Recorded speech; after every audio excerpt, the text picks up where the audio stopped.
नमस्कार दोस्तों। आज की हिंदी की कक्षा में हम पढ़ेंगे अध्याय 2 वर्ण विचार। लेकिन उसके पहले हम पूर्ववर्ती क्लास में जो पढ़े हैं इसके पहले वाली कक्षा का रिवीजन करना चाहते हैं थोड़ा सा।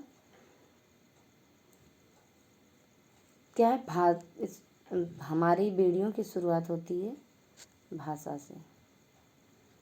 भाषा किसे कहते हैं? अपने विचारों का आदान प्रदान करने वाले साधन को भाषा कहते हैं। और एक तो ये हो गई, दूसरी परिभाषा होगी भाषा सार्थक ध्वनियों के समूह को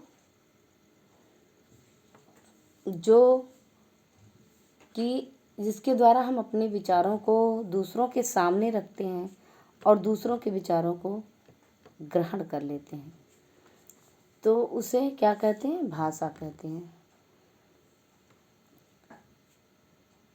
भाषा के 2 रूप होते हैं।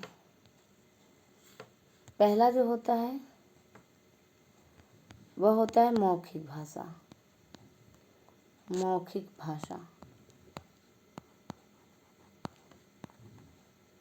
और दूसरा जो होता है वो लिखित भाषा होता है। और इनमें जब हम अपने मुंह से केवल ध्वनियों का उच्चारण करते हैं तो उस समय मौखिक भाषा का प्रयोग हम करते हैं। और जब वही मौखिक भाषा के शब्द, वर्णों को, अक्षरों को जब हम लिखित रूप में लाते हैं तो वह क्या होता है? वर्ण कहलाता है। मौखिक क्या है?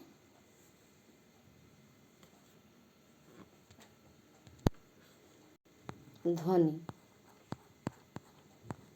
जब मौखिक रूप से पूछें कि भाषा की सबसे छोटी इकाई क्या होती है तो उत्तर होगा ध्वनि। और यदि पूछें कि लिखित में भाषा की सबसे छोटी इकाई तो वह होगा वर्ण, क्योंकि उसी ध्वनियों को ही हम वर्ण के रूप में परिवर्तित करते हैं।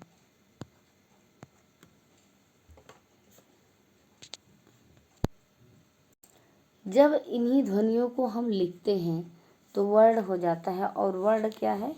एक चिन्ह के रूप में प्रयोग होता है। जब इन ध्वनि चिन्हों को, किसको? ध्वनि चिन्हों को हम लिखते हैं। क्या करते हैं? लिखते हैं। तो वही लिखने की विधि जो होती है वो लिपि कहलाती है।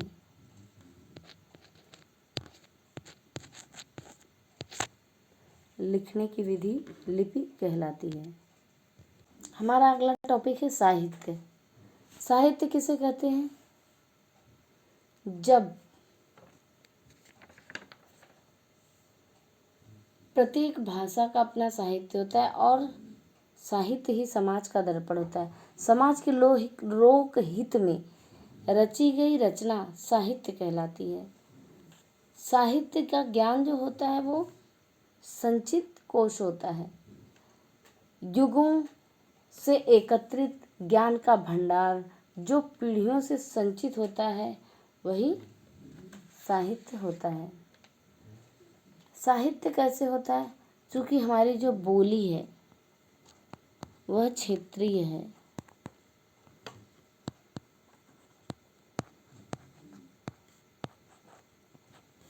और यही बोली जब विस्तृत क्षेत्र में बोली जाने लगती है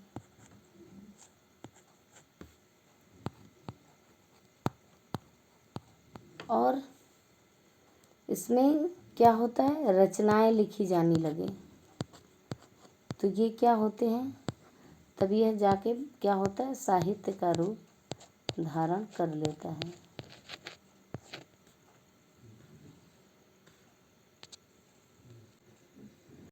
चलिए देखते हैं हम वर्ण किसे कहते हैं।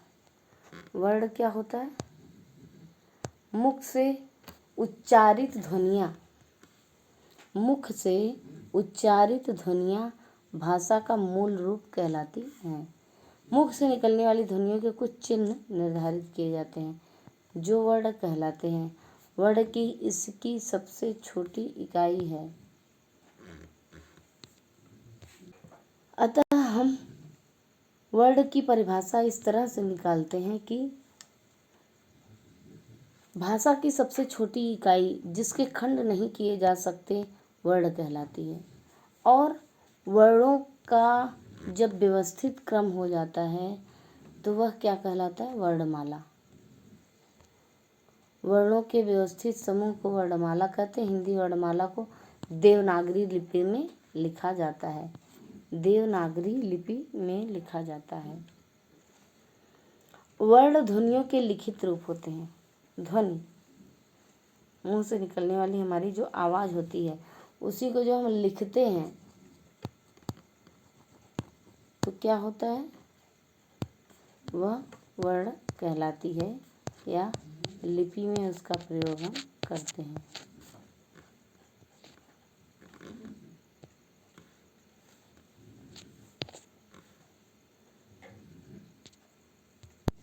अब हमारी दूसरी टॉपिक क्या है?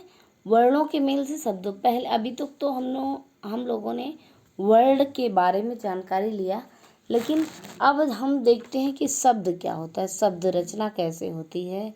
तो वर्णों के मेल से शब्दों की रचना होती है। जैसे एक शब्द है जानकी।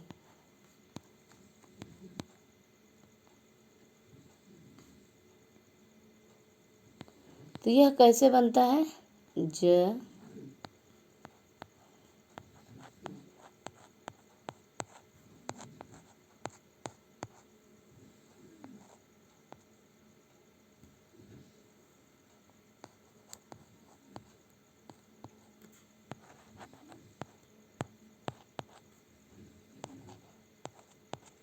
ये हो गया जानकी।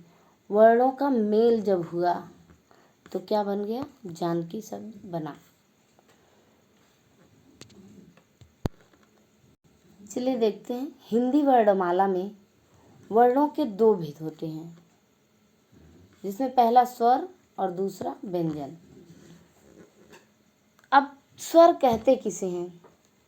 ऐसे वर्ण जो बिना किसी की सहायता से बोले जाते हैं वे स्वर कहलाते हैं। बिना किसी की सहायता से,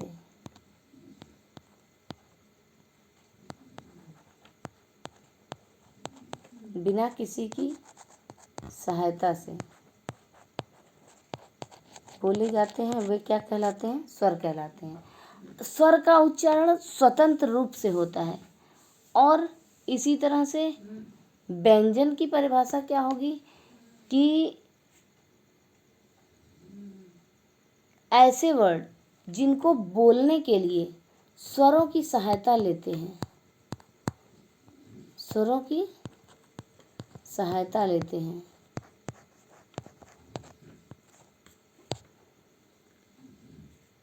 लेकिन ये स्वतंत्र रूप से नहीं बोले जाते हैं, स्वतंत्र होके नहीं बोले जाते हैं। क्यों? क्योंकि व्यंजन को बोलने के लिए हमें स्वरों की आवश्यकता होती है, स्वरों की मदद की आवश्यकता होती है।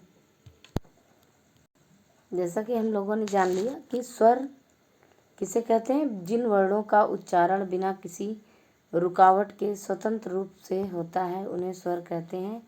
हिंदी में कुल 11 स्वर होते हैं। कौन कौन से 11 स्वर होते हैं? अ, आ, ई, उ, री, ए, ओ, औ। तो ये 11 स्वर हो गए। लेकिन दोस्तों अगर हमसे कोई पूछता है कि कुल स्वर कितने होते हैं, कुल स्वर, तो हम 11 ना बता के 13 बताएंगे।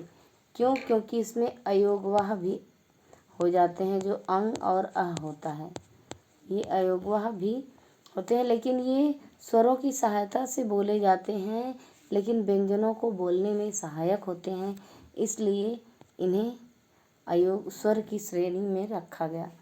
और ये जो स्वर हैं, अगर पूछा जाए हिंदी वर्णमाला में कितने स्वर होते हैं, तो इसका उत्तर ये होगा कि हिंदी वर्णमाला में कुल 11 स्वर होते हैं।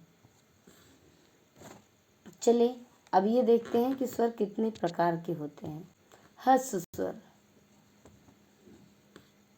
जिन स्वरों के उच्चारण में बहुत कम समय, एक मात्रा का समय लगता है, वह ह्रस्व स्वर कहलाते हैं। इन स्वरों को मूल रूप भी कहा जाता है। ये जो स्वर हैं, इन्हें मूल रूप कहा जाता है वर्ण का। इनकी संख्या 4 है। अ, ई, उ, री। अ, ई, उ और री, ये 4 हैं मूल स्वर। दीर्घ स्वर, जिन स्वरों को बोलने में मूल स्वरों से लगभग दुगना समय लगता है, वे दीर्घ स्वर कहलाते हैं। इनकी संख्या 7 है। आ, ई, उ, ए, ओ, औ। इसके बाद फिर है प्लुत स्वर, जिन स्वरों के उच्चारण में मूल स्वर या ह्रस्व स्वर से करीब तिगुना समय लगता है, वे प्लुत स्वर कहलाते हैं। लिखते समय प्लुत स्वर के आगे हम यस अर्थात अवग्रह का चिन्ह लगाते हैं।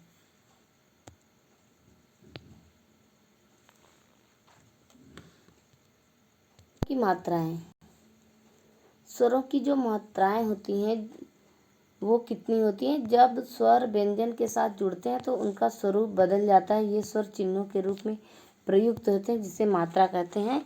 यदि मात्रा के अनुसार हम स्वरों का भेद करें तो स्वर 2 प्रकार के होते हैं। पहला तो लघु और दूसरा क्या होता है? दीर्घ।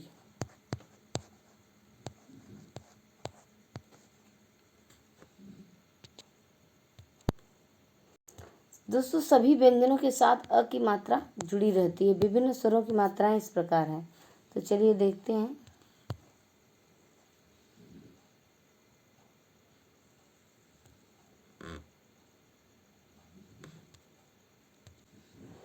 विभिन्न स्वरों की मात्राएं, चलिए देखते हैं। स्वर और मात्रा। स्वर जैसे अ की कोई मात्रा नहीं होती। आ की खड़ी पाई होती है। ई की मात्रा, बड़ी ई की मात्रा, ऊ की मात्रा, छोटा ऊ की मात्रा।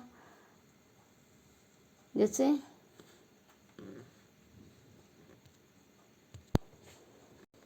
तो देखते हैं अ की मात्रा से कैसे शब्द बनते। क, म, ल, ये इसमें केवल अ की मात्रा है। आ खड़ी पाई होती है इसमें, जैसे कान, क पे आ की मात्रा लगा के। ई छोटी में, किताब में छोटी ई लगा है। बड़ी ई, कील में बड़ी ई लगा है। ऊ छोटा ऊ, कुल में छोटा ऊ लगा है। ऊ बड़ा ऊ में कूलर लगा हुआ है।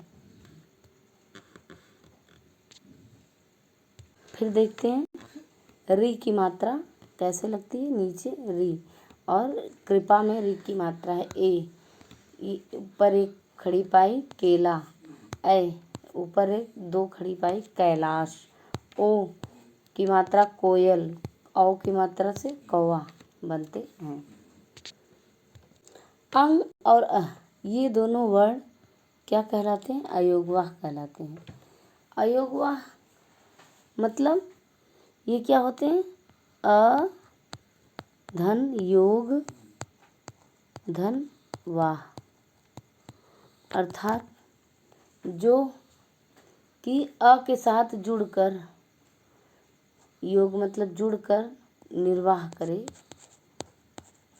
तो वह क्या होता है? अयोगवाह। मतलब अयोगवाह ये अंग और अह बोलने में लगते हैं, व्यंजन की सहायक होते हैं, लेकिन अ की सहायता के बिना ये भी सहायक नहीं होंगे। ये दोनों वर्ण स्वर के बाद लिखे जाते हैं। अंग और अह, इन दोनों की बात हो रही है कि ये दोनों स्वर के बाद लिखे जाते हैं और स्वतंत्र रूप से प्रयोग में न आने के कारण इनकी गणना न तो स्वर में की जाती है और न ही व्यंजनों में की जाती है, इसलिए अयोगवाह कहलाते हैं। इसके बाद फिर है देखते हैं अनुस्वार। अनुस्वार में क्या होता है कि अनुस्वार का उच्चारण करते समय हवा केवल नाक से निकलती है। इसे शिरोरेखा के ऊपर बिंदु के रूप में लगाया जाता है और स्पर्श व्यंजनों के पंचम अक्षर जैसे अंग, य, ड़, न, म के स्थान पर भी अनुस्वार चिन्ह का प्रयोग होता है। जैसे मंदिर,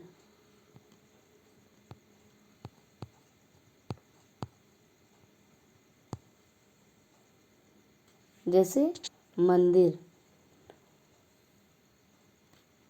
यह कैसे? गंगा,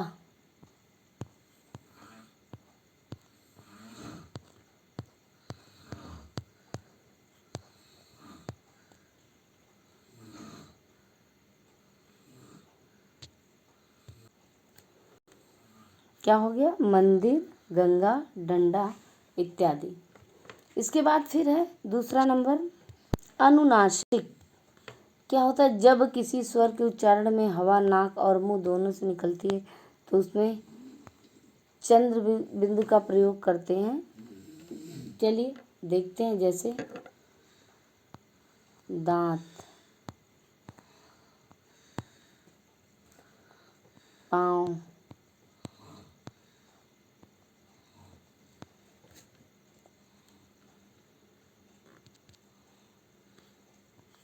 और अंगूठी,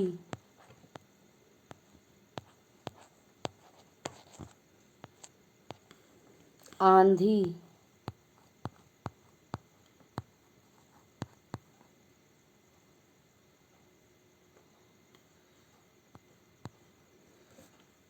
फिर क्या है? मांग।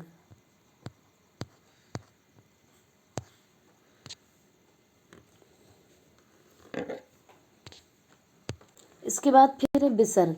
विसर्ग का प्रयोग स्वतंत्र रूप से नहीं होता, यह वर्षों के बाद प्रयुक्त होता है। इसका चिन्ह विसर्ग है। इसका उच्चारण ह के समान किया जाता है। इसका प्रयोग प्रायः तत्सम तद्भव शब्दों में किया जाता है। एक विशेष बात है कि जैसे ओ की ध्वनि हिंदी में प्रयुक्त होती है तो यह 11 स्वरों के रहल के स्थान पर 12 स्वरों का प्रयोग होने लगा। अंग्रेजी के शब्दों के साथ बोले जाने वाली आ की ध्वनि आ और ओ ध्वनियों के बीच की है। इस ध्वनि का प्रयोग सिर्फ अंग्रेजी भाषा के साथ ही हो सकता है। जैसे बाल, डाल आदि इन शब्दों में यदि ओ के स्थान पर आ का प्रयोग किया जाए तो शब्द का अर्थ बदल जाएगा। जैसे हाल के स्थान पर हाल, बाल के स्थान पर बाल तथा डॉल के स्थान पर डाल इत्यादि होगा। जैसे हाल में क्या हो गया कि यहाँ पे ओ के स्थान पर आ का प्रयोग हुआ है, बाल में भी ओ के स्थान पर आ का प्रयोग हुआ है, डॉल में भी ओ के स्थान पर आ का प्रयोग हुआ है। दोस्तों, इस वीडियो को आप देखिए और आपके लिए बहुत ही मददगार साबित होगी। और हमारी ये स्वर की वीडियो यहीं समाप्त होती है। व्यंजन और उसके भेदों को हम अगली वीडियो में उच्चारित करेंगे। धन्यवाद।